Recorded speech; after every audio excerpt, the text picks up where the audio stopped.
Hello students, 10 तारीख को आपका ओपन बुक इलेक्टिव पेपर है। एमडीसीएस के पेपर के बाद कई स्टूडेंट्स बहुत ज़्यादा डिसहार्टेंड और डिसअपॉइंटेड हो गए थे, पर ऐसा नहीं करना है कि आप डिसहार्टेंड हो जाएं या डिसअपॉइंटेड हो जाएं। मे बी हम ये उम्मीद कर सकते हैं कि चेकिंग लिबरल हो, और कोई भी चीज़ जब तक फिनिश नहीं हो जाती, जब तक हम उसे अंत तक ना पहुंचा ले, तब तक हमें उसमें उम्मीद नहीं हारनी चाहिए। ठीक है, तो पहली चीज़ तो ये कि आप उम्मीद नहीं हारेंगे। ये मेरा आपको स्ट्रॉन्ग रिकमेंडेशन और सजेशन है, अगर आप मेरी बात माने। आज से 12 साल पहले जब मैंने भी सीएस किया था तो कई सारे ऐसे चैलेंजेस थे जो हमने फेस किए थे, पर उसको फेस करते करते ही हम एक प्रोफेशनल बनते हैं। ठीक है, तो पहली चीज़, हमें उम्मीद नहीं हारनी है और हमें अपना अभी का जो पेपर है 10 तारीख का, या वो स्टूडेंट्स जो बाकी भी ग्रुप साथ में दे रहे हैं, कल भी आपका एक पेपर है, तो इसके लिए पहले सोचना है। ठीक है, अब बचे हुए जो अब हमारे इलेक्टिव पेपर्स हैं, उनके लिए मैं आपको कुछ थोड़े से स्ट्रैटेजीज बताने वाली हूँ इस वीडियो में, और जिसको हम थोड़ा क्विक रखेंगे। ठीक है, अभी तक मैंने इतने सारे वीडियोस इस रिलेशन में तो डाल दिए हैं कि आपको रेफरेंस गाइड कैसे इस्तेमाल करनी है, क्या करना है, क्या नहीं करना है। क्वेश्चन अगर ऐसा आ जाए जो हमारी अप्रोचेबिलिटी के बाहर हो, या जो जिसके बारे में हमने कुछ पढ़ा नहीं है, लिखना तो हमें कुछ ना कुछ है पेपर में। ठीक है, अब लिखना कैसे है और कैसे उस लॉजिक तक पहुँचें कि क्या हम आंसर में लिख पाएँ जो एटलीस्ट थोड़ा बहुत भी सेंस बनाता हो, ये वीडियो उस बारे में है। तो एमडीसीएस जो है वो basically case study based paper है, but as far as labour law, banking, insolvency या आईपीआर इज कंसर्न, जो जनरली इलेक्टिव पेपर की तरह बच्चे चूज करते हैं, अब इन पेपर की अगर हम बात करें तो ये पेपर्स में डायरेक्ट क्वेश्चंस ज़्यादा आते हैं। करेक्ट, इन पेपर्स में डायरेक्ट क्वेश्चंस आते हैं, भले ही केस स्टडी के रूप में क्वेश्चन दिया रहता है कि भाई ABC लिमिटेड था, फिर कॉपीराइट का कुछ इन्फ्रिंजमेंट हुआ, और फिर कुछ बता देगा कि एक राइवलरी फर्म भी थी या कॉम्पिटिटर भी था, लेकिन अंत में वो क्वेश्चन क्या पूछ रहा है, सेक्शन 60 के प्रोविजन के अनुसार या सेक्शन 60 के अनुसार, as per section 60 of the act, आपको क्या लगता है कि कॉपीराइट इन्फ्रिंजमेंट है, नहीं है, वॉट। ठीक है, तो basically we are down to one point कि क्वेश्चन डायरेक्ट आया। ठीक है, तो जैसे अभी हम लेबर लॉ की बात कर लेते हैं, मैंने आपके लिए कुछ टॉपिक्स लिस्ट आउट करके रखे हैं कि अगर ऐसे क्वेश्चंस आते हैं तो आपको किस तरह से मैपिंग करनी है, चाहे रेफरेंस गाइड के थ्रू हो, चाहे आपने मेरी रेफरेंस गाइड ली हो। और सॉरी आज मेरी तबीयत थोड़ी ख़राब हो रही है, इसलिए थोड़ा मुझे तकलीफ भी हो रही है, सॉरी फॉर दिस। तो जैसे लेबर लॉ की बात करते हैं, लेबर लॉ में क्वेश्चन आया है, मान लो इम्प्लॉयज़ कॉम्पनसेशन के रिलेशन में सेक्शन 3 से।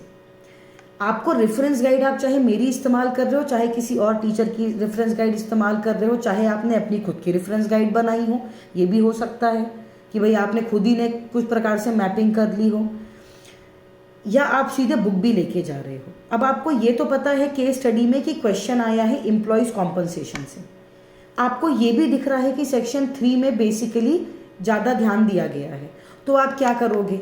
अगर मान लो मेरी रेफरेंस गाइड यूज़ करते हो तो मैं हमेशा क्या कहती हूँ, या तो कीवर्ड ढूंढो, या सेक्शन ढूंढो, या पर्टिकुलर्स में चले जाओ, कहीं ना कहीं आपको कोई ना कोई रेफरेंस तो मिल जाएगा।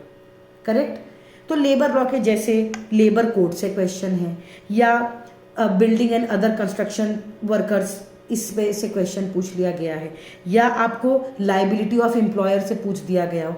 अब एक चीज़ समझना, आप जब अपने पेपर को पढ़ रहे हो, पेंसिल उठाओ और पहले इनको मार्क कर दो कि भाई क्वेश्चन पेपर में लिखो कुछ मत, पर अंडरलाइन तो कर सकते हो, है ना। तो आपने क्या किया, लेबर कोड को अंडरलाइन कर लिया, workmen compensation, employees compensation, section 3, section 6, section 265। अब आप इसको क्या करते गए, मार्क करते गए। ठीक है, अब आपको रेफरेंस गाइड में या तो इंडेक्स में से यही चीज़ को पॉइंट आउट कर लेना है। ऐसे आपने लेबर लॉ को अप्रोच किया। आ जाते हैं आईपीआर में। आईपीआर में क्या आएगा, trademark. Copyright, industrial design, UNCITRAL model law के बारे में कुछ होगा, या इंटरनेशनली क्या प्रैक्टिसेस फॉलो की जाती हैं in relation to trade secrets, ऐसा कुछ पूछ लिया जाएगा। ये है आपका कीवर्ड। आपको आईपीआर का पेपर आया, भले ही केस स्टडी आई है, पर केस स्टडी से आपको निकालना क्या है, मेन वो क्या चीज़ पे पॉइंट आउट कर रहा है मेन पेपर, वो आपको देखना है। Same goes with insolvency, financial creditors का क्वेश्चन आ रहा है, कॉर्पोरेट डेटर्स का आ रहा है, कमिटी ऑफ क्रेडिटर्स से आ रहा है, डायरेक्ट क्वेश्चन पूछ रहा है ना। अगर वो कह रहा है कमिटी ऑफ क्रेडिटर्स, ठीक है, आपको क्या करना है, कमिटी ऑफ क्रेडिटर्स ये कीवर्ड या तो रेफरेंस गाइड में सर्च करनी है, या तो आप अपने एटलीस्ट स्टडी मटेरियल में इतना तो भी मैप करके रख लो, ठीक है, कि ये जो मेन क्वेश्चन है, मेन पॉइंटर्स कैसे मिल सकते हैं।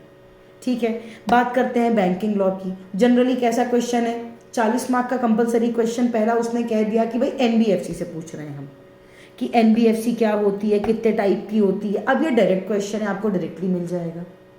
या कई बार ये भी होता है कि करेंसी जो फ्लक्चुएशंस होते हैं, या करेंसी के जो डिफरेंशियल्स होते हैं कन्वर्जन के, उस पर से क्वेश्चन आ रहा है, ये क्वेश्चन डायरेक्ट है। तो एटलीस्ट अब जो अब हमारे हाथ में बचा हुआ समय है, इस टाइम में हमें क्या करना है, पहली बात तो पैनिक नहीं करना है, हमको पैनिक नहीं करना है। जो हो गया वो हो गया, हमने ये भी समझ लिया, सोच लिया कि आपने मेहनत करी थी, समथिंग डिडंट गो वेल, कुछ ऐसा था जो गड़बड़ हो गया, ठीक है।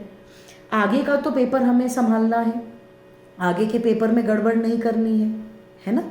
तो अब क्या करोगे, आगे के पेपर में गड़बड़ी ना हो, इसको ध्यान में रखते हुए मेन जो आपका ओपन बुक इलेक्टिव पेपर है, उसमें पहली बात तो जाने के पहले बायस नहीं रहना है कि पेपर तो गंदा ही आया होगा, ये नहीं करना है।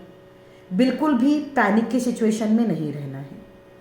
हमारे हाथों में अभी भी एक पेपर बाकी है, जिनका और भी पेपर्स हैं वो तो बेचारे वो भी दे रहे हैं, जो सिर्फ थर्ड मॉड्यूल दे रहे हैं, थर्ड ग्रुप दे रहे हैं। आपके पास अभी 2 दिन का टाइम है हाथों में, आज का भी कुछ टाइम तो बचा है, कल का भी टाइम है, परसों आपका पेपर है। तो अब आप ये देख लो कि क्या हम बेस्ट पॉसिबल कर सकते हैं। जिनने मेरी रेफरेंस गाइड ली है, रेफरेंस गाइड को भी पलट के देखो, एक बार रेफरेंस गाइड को भी देखो, किस तरह से आप कीवर्ड्स को पर्टिकुलर्स के साथ मैच कर पा रहे हो, आप कैसे उस पर्टिकुलर से आप स्टडी मैट में क्वेश्चन ढूंढ पा रहे हो। कुछ पुराने पेपर्स निकाल लो, कुछ पुराने पेपर्स निकाल के उन क्वेश्चंस को सॉल्व करने का कोशिश करो। ये अभी आपके हाथों में है, लेकिन करना क्या है, पैनिक नहीं करना है, और वहाँ जाके काम एंड कंपोज्ड वे में ये सोचना है, ये देखना है कि कैसे आप कीवर्ड से पर्टिकुलर से मैच कर पा रहे हो अपने स्टडी मैट के आंसर्स को। अच्छा, क्योंकि खास बात यह है कि ये वाले जो पेपर्स हैं, इनके क्वेश्चन जनरली डायरेक्ट आते हैं। आप बोलोगे मैम कुछ क्वेश्चंस तो केस बेस्ड भी हैं, केस लॉ बेस्ड भी हैं। केस स्टडी में भी अंत में वो क्या पूछ रहे हैं, कुछ ना कुछ सेक्शन का रिलेवेंस ही पूछ रहे हैं, ठीक है। तो इन चीज़ों का ध्यान रखना है। My wishes are with you, all the best. अगर आपको कुछ भी लगता है तो आप मुझसे कमेंट करके पूछ सकते हैं, I will definitely reply you ASAP, ठीक है। पूरी टीम आपके साथ है, ऑल दी बेस्ट।